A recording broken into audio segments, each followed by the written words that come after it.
Hey everyone, Jessica Edwards in Wilmington, North Carolina.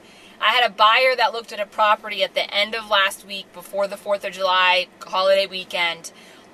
Very, very interested in the property. He's been waiting for one of these houses to come on the market.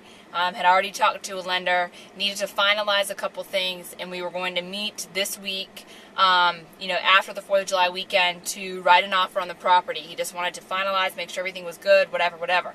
So on Friday, I emailed the listing agent of the property and provided feedback, told him that my buyer was very interested in the property, that he needed to finalize and recheck a couple things, and that we would be writing an offer this week, and to let me know if anything, came up in the meantime, if they had anybody seriously interested, or if he heard that they was getting another offer or whatever, so we could, speed up that process and obviously then bring our offer rather than waiting until this week. So imagine my surprise when I'm supposed to meet with my buyer today to write the offer, and I see that the property just changed to under contract.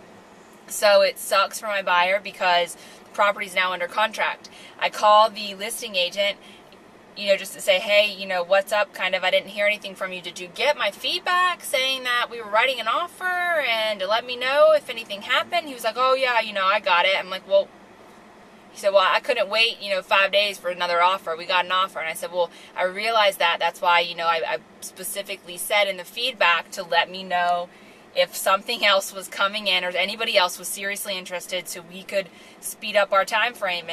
And he said, well, I had 5 people interested in making offers on that property. I couldn't get into a multiple offer situation. What? You represent the seller of the property. As that seller's agent, as that listing agent, if you have 5 people interested in making offers and you get an offer from one of them, you should be calling the rest of them to say, hey, we got an offer, just so you know, we did get an offer. If you're going to be submitting something, you need to go ahead and do it now. Obviously, a multiple offer situation for the seller is a good thing. It makes people bring their best offer, right away. I don't know if the seller knew that there were other people interested in making offers or not. To me, it sounded like the agent just didn't want to handle the extra work.